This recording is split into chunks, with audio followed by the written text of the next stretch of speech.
Hello students, in previous lecture we started our exercise 11.3, right, which is based on equation of planes, right. So हमने different type के questions देखे थे जहाँ पे हम लोग ने देखा था कि different conditions में हम लोग plane की equations जो है वो किस तरह से लिख सकते हैं, right. अब आज उसी को continue करते हुए उसी का use करके हमें कुछ और एग्जाम्पल्स जो है वो देखने हैं जो कि प्लेन के ऊपर ही बेस्ड है, राइट. तो हम लोग स्टार्ट करते हैं विथ क्वेश्चन नंबर 9, राइट. तो क्वेश्चन नंबर 9 में हमें क्या दिया हुआ है कि find the equation of the plane through the intersection of the plane 3x minus y plus 2z minus 4 is equals to 0 and x plus y plus z minus 2 is equals to 0 and the point 2 to 1. अब इसके लिए हमने already एक formula देखी हुई थी कि अगर कोई एक प्लेन बाकी के दो प्लेन के इंटरसेक्शन में से पास आउट हो रहा है तो उसकी फॉर्मूला हमें पता है, राइट. मैंने उसके कार्टेशियन फॉर्म में फॉर्मूला बताई थी कि क्या करना है हमें वहां पे. तो फर्स्ट प्लेन लिखना है plus lambda, then second plane का equation is equals to 0, right. ये फॉर्मूला हमने देखी हुई है. Plane passing through intersection of two planes, right. तो यहाँ पे भी वही है, दो प्लेन्स दिए हुए उसके इंटरसेक्शन में से पास आउट होते हुए प्लेन का इक्वेशन फाइंड करना है. तो यहाँ पे ये दो प्लेन में से पास आउट होते हुए प्लेन का इक्वेशन क्या होगा. तो first plane as it is plus lambda into second plane is equals to 0. तो कुछ इस तरह से हमें हमारा इक्वेशन मिलेगा. बट अब इसको सिंप्लीफाई तो करना पड़ेगा और सिंप्लीफाई करने के लिए हमें क्या करना पड़ेगा. तो लैम्बडा की वैल्यू फाइंड करनी पड़ेगी, तभी हमें फाइनल जाके कुछ प्लेन का इक्वेशन मिलेगा. तो यहाँ पे हमें क्या करना है. तो हमें एक और कंडीशन दी हुई है कि passing through the point 2 to 1. तो जो ये प्लेन का इक्वेशन हमने लिखा इक्वेशन नंबर 1 में, वो हमें क्या दे रहा है कि वो जो प्लेन है वो 2 to 1 में से पास आउट हो रहा है. दैट मीन्स कि 2 to 1 जो है वो प्लेन के इक्वेशन को सेटिस्फाइड करेगा, राइट. तो हमें क्या करना है, 2 to 1 जो वैल्यू है उसको जाके फॉर्मूला में इक्वेशन में रख देना है. तो यहाँ पे हम लोग क्या करेंगे, x, y एंड z की जगह 2, 2 and 1 रख देंगे एंड उसको सॉल्व करेंगे तो हमें लैम्बडा की जो वैल्यू है वो मिल जाएगी, राइट. तो लैम्बडा इज इक्वल्स टू क्या मिलेगा, -2/3 एंड ये लैम्बडा की वैल्यू को हमें वापस जाके इक्वेशन नंबर 1 में रख देना है, राइट. तो लैम्बडा की वैल्यू इक्वेशन नंबर 1 में रखेंगे एंड देन उसको एलसीएम लेके थोड़ा बहुत सिंप्लीफाई करेंगे तो हमें फाइनल प्लेन का जो इक्वेशन है वो मिल जाएगा. दैट मीन्स कि 7x minus 5y plus 4z minus 8 is equals to 0 which is the required equation of plane, right. तो कुछ इस तरह से हमें प्लेन का जो इक्वेशन है वो फाइंड करना है, राइट. तो इस सभी के लिए मेन थिंग अगेन कि आप लोगों को फॉर्मूलाज जो है वो ध्यान में रखनी है, क्वेश्चन अंडरस्टैंड करना है कि क्या पूछा हुआ है और आप लोग कौन सी फॉर्मूला जो है वो यूज कर सकते हो. नेक्स्ट क्वेश्चन में यही क्वेश्चन है, जस्ट वहां पे प्लेन की इक्वेशन हमें कार्टेशियन फॉर्म में गिवन, वेक्टर फॉर्म में गिवन है. पहले हमें कार्टेशियन फॉर्म में गिवन थे, यहाँ पे वेक्टर फॉर्म में गिवन है. तो सेम प्रोसेस हमें वेक्टर के लिए करनी है कि वेक्टर फॉर्म में पूरा इक्वेशन जो भी हमें गिवन है, राइट, -7 इज इक्वल्स टू 0 करके. तो ये हमारा first equation plus lambda and lambda into ये हमारा सेकेंड इक्वेशन. और अगेन प्लेन जो है वो 2, 1, 3 में से पास आउट हो रहा है तो 2, 1, 3 जो है वो हमारे इक्वेशन को सेटिस्फाइड करेगा. तो जहाँ पे भी वेक्टर r लिखा हुआ है वहां पे 2i cap plus j cap minus 3k cap रख दो एंड ऐसा कुछ फॉर्म हमें डॉट प्रोडक्ट में मिलेगा. और डॉट प्रोडक्ट कैसे सॉल्व करना है वो हमें पता है, राइट. तो ये दोनों का डॉट प्रोडक्ट और यहाँ पे डॉट प्रोडक्ट करोगे तो वो वेक्टर जो है वो वैल्यूज में कन्वर्ट हो जाएगा डॉट प्रोडक्ट होके, राइट. क्योंकि आंसर हमें क्या मिलेंगे, स्केलर मिलेंगे. तो वो सिंप्लीफाई हो जाएगा एंड देन आप लोगों को लैम्बडा की वैल्यू जो है वो मिल जाएगी. और अगर लैम्बडा की वैल्यू मिल जाए तो उसे वापस से रख दो इक्वेशन में. अब यहाँ पे वेक्टर फॉर्म गिवन है तो सिंप्लीफिकेशन में थोड़ा बहुत ध्यान रखना। पहले 9 का एलसीएम ले लो तो ऐसा कुछ होगा, राइट। एंड फिर ये जो 10 है उसको पहले इस ब्रैकेट के साथ मल्टीप्लाई कर दो एंड बाकी की जो भी कैलकुलेशन है कांस्टेंट को अलग रखो, right. And r cap dot something vector है तो वहां पे हम लोग जो डॉट प्रोडक्ट के एडिशन के लिए हमारे पास प्रॉपर्टी है वो हम लोग यूज कर सकते हैं, राइट। तो आर डॉट के साथ क्या हो जाएगा, तो ये 18 + 20 38 आई cap, 18 + 55 73 J cap and -27 + 30k तो +3k कैप, राइट। तो कुछ इस तरह से आप लोगों को वो पूरा यहाँ पे डायरेक्ट लिखा हुआ है। आप लोग अगर कैलकुलेशन करोगे तो आप लोगों को यही आंसर मिले, राइट। तो जस्ट आप लोगों को 2-3 स्टेप्स करने हैं। डॉट प्रोडक्ट का जो हम लोग कैलकुलेशन करते हैं वैसे ही आप लोगों को कैलकुलेशन करना है, तो आप लोगों को इजीली आंसर मिल जाएगा, राइट।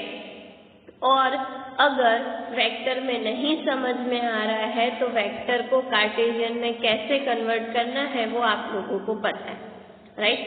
तो कार्टेशियन में कन्वर्ट कर दो एंड अभी आगे के क्वेश्चन में जैसे हमने वैल्यूज फाइंड कर ली फटाफट से वैसे भी आप लोग फाइंड कर सकते हो। जो भी फाइनल आंसर मिले उसको अगेन आप लोग वेक्टर में कन्वर्ट कर देना, राइट। बट हो सके तो अगर वेक्टर दिया हुआ है इस टाइप के क्वेश्चन में तो वेक्टर कैलकुलेशन करना, अगर कार्टेशियन दिया हुआ है तो कार्टेशियन कैलकुलेशन कर सकते हो, राइट।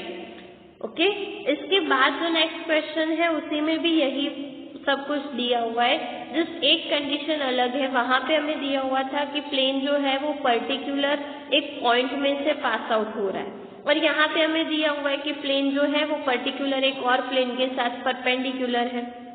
तो परपेंडिकुलर के लिए हमारे लिए कंडीशन फाइंड करना इतना भी डिफिकल्ट नहीं, राइट। परपेंडिकुलर के लिए हमें पता है कि जैसे हम लोग इसके लिए लिखेंगे A1 B1 C1 and A2 B2 C2, तो हमें पता है कि परपेंडिकुलर के लिए कंडीशन कौन सी होगी, A1 A2 + B1 B2 + C1 C2 = 0। And then आप लोग वहां पे लैम्डा की वैल्यू फाइंड कर सकते हो। अगर वो फॉर्मूला नहीं यूज करनी है तो आप लोग उसको नॉर्मल वेक्टर फाइंड करके यहाँ पे जैसे कैलकुलेशन दी हुई है वैसे कैलकुलेशन कर सकते हो। जैसे कि पहले तो इंटरसेक्शन में से पास आउट हो रहा है तो ऐसा कुछ इक्वेशन होगा, उसको थोड़ा सिंप्लीफाई करके लिखेंगे तो इक्वेशन 1 जो है वो मिल जाएगा। अब ये दोनों प्लेन का जो एडिशन है वो हमें कुछ ऐसा मिला, हमने उसको क्या किया, ax + by + bz = 0 के फॉर्म में कन्वर्ट किया, राइट। तो इसके ऊपर से हमें नॉर्मल वेक्टर जो है वो मिल जाएगा n1 का, n1 दैट मीन्स की प्लेन जो कि ये दोनों प्लेन के इंटरसेक्शन में से पास आउट हो रहा है। अब वो प्लेन एंड आप लोगों को जो यहाँ पे दिया हुआ है वो कौन से प्लेन के साथ परपेंडिकुलर है, तो x - y + z = 0। That means कि ये जो हमने फाइंड किया दोनों के एडिशन वाला वेक्टर, ये उसका नॉर्मल वेक्टर एंड जो वेक्टर के साथ परपेंडिकुलर है उसका नॉर्मल वेक्टर, दोनों का डॉट प्रोडक्ट क्या होगा, 0,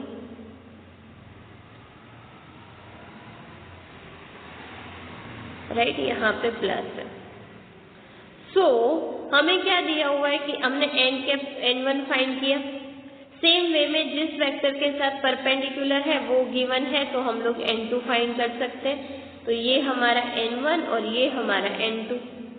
नॉर्मल वेक्टर कैसे फाइंड करना है इक्वेशन में से वो हमें पता है, राइट।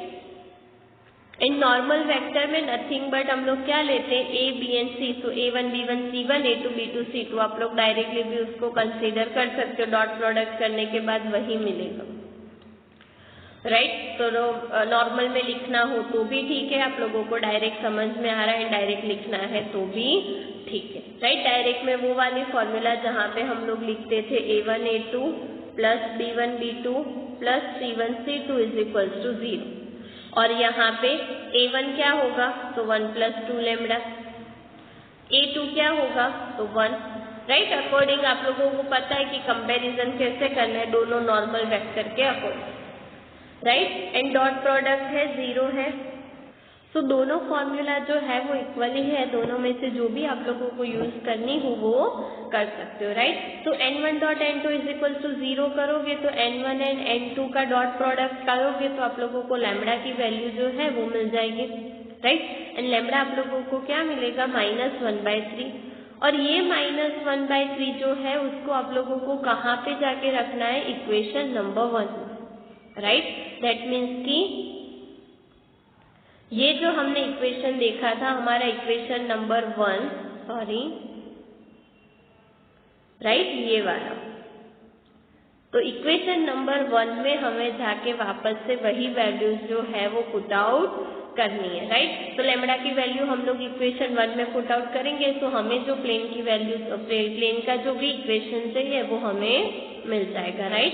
सो लैम्बडा की वैल्यू पुट करोगे इन इक्वेशन नंबर 1 तो आप लोगों को प्लेन का इक्वेशन मिल जाएगा which is x - z + 2 = 0, right. तो 2-3 डिफरेंट कंडीशन है। फर्स्ट हमने कार्टेशियन के लिए देखा, सेकेंड वेक्टर के लिए देखा एंड थर्ड अगर परपेंडिकुलर प्लेन है तो उसके लिए देखा, राइट।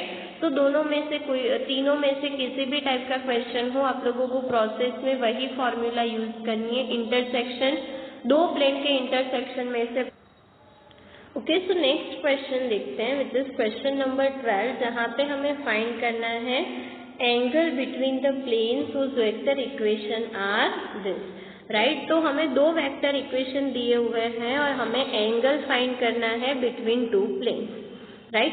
तो एंगल के लिए हमें फॉर्मूला पता है, राइट, कि cos theta is equal to क्या होगा, magnitude of n1 dot n2, right, divided by magnitude of n1 into magnitude of n2। अब अगर दो वेक्टर इक्वेशन दिए हुए हैं हमें तो उसमें से n1 एंड n2 कौन से होंगे वेक्टर्स, तो वो हमें पता है कि n1 क्या हो जाएगा, तो ये 2i cap plus 2j cap minus 3k cap. Plane का इक्वेशन है तो ऑब्वियसली ये n वेक्टर होगा, नॉर्मल वेक्टर होगा r के साथ डॉट प्रोडक्ट में, राइट। एंड सेम वे में n2, right, 3i cap minus 3j cap plus 5k cap. अब जैसे हम पहले एंगल में करते थे वैसे ही डॉट प्रोडक्ट फाइंड करना है एंड देन दोनों का मैग्नीट्यूड फाइंड करना है, राइट।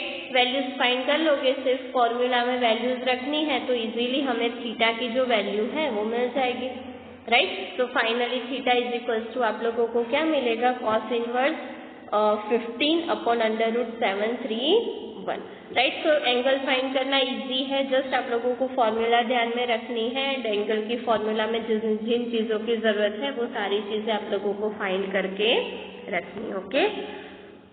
नेक्स्ट क्वेश्चन पे मूव ऑन करते हैं। तो वहाँ पे आप लोगों को क्या बोला हुआ है कि चेक करना है, determine whether the given plane are parallel or perpendicular and in case they are neither find the angle between them.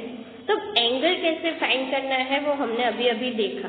अब परपेंडिकुलर एंड पैरेलल के लिए एक चीज हमें पता है कि अगर परपेंडिकुलर की बात करें तो परपेंडिकुलर में क्या होगा, तो n1 dot n2 is equal to क्या होना चाहिए, 0।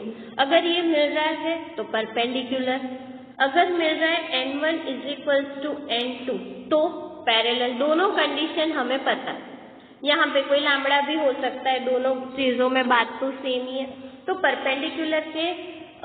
परपेंडिकुलर के लिए ये कंडीशन ध्यान में रखनी है, पैरेलल के लिए ये कंडीशन ध्यान में रखनी है।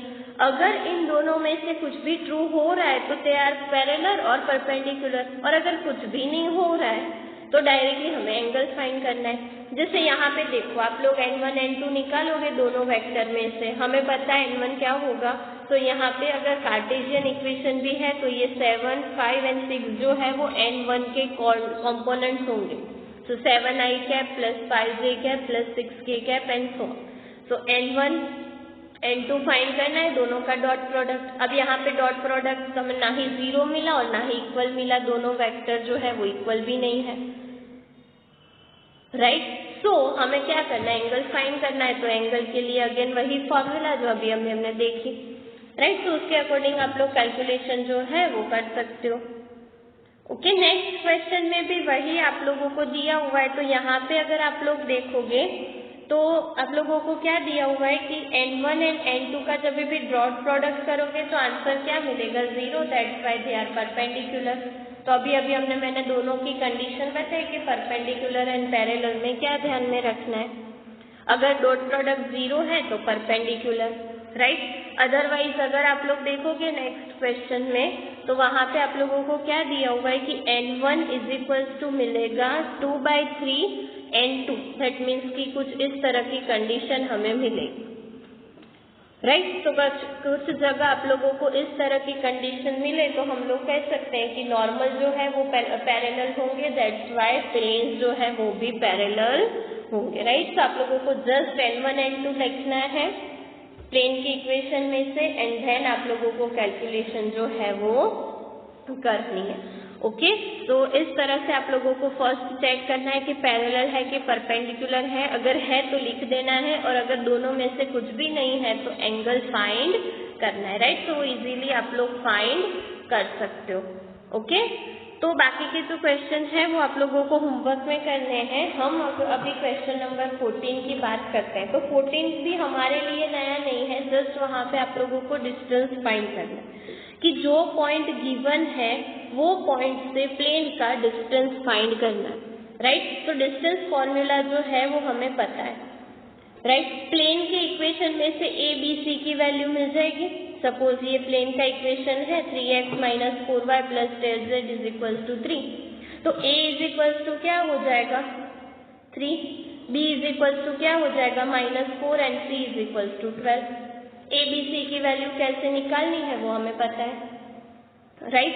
एंड देन आप लोगों को क्या करना है, x1 y1 z1 चाहिए। तो x1 y1 z2 ये जो पॉइंट्स हमें गिवन है वो यहाँ पे फर्स्ट क्वेश्चन में x1 y1 z1 क्या होगा 0 0 0। डिस्टेंस भी हमें प्लेन की इक्वेशन ऐसे मिल जाएगा, क्या होगा -3, राइट। और सभी वैल्यू फॉर्मूला में रखोगे तो आप लोगों को डिस्टेंस की जो वैल्यू है वो मिल जाएगी। और ऐसा आप लोगों को हर एक क्वेश्चन के लिए करना है, राइट। तो अगर आप लोग फॉर्मूला ध्यान में रखोगे तो इजीली सारी कैलकुलेशन जो है वो हो जाएगी, राइट। तो यहाँ पे हमारे प्लेन के रिलेटेड जितने भी क्वेश्चंस थे वो सारे कंप्लीट होते हैं, राइट। इवन एक्सरसाइज 11.3 जो है वो कंप्लीट होती है, राइट। और जितने भी टॉपिक्स हमें चैप्टर में लर्न करने थे वो भी कंप्लीट होते हैं। नेक्स्ट वीडियो में हम लोग मिसलेनियस के कुछ क्वेश्चन है उसका डिस्कशन करेंगे। Okay, thank you.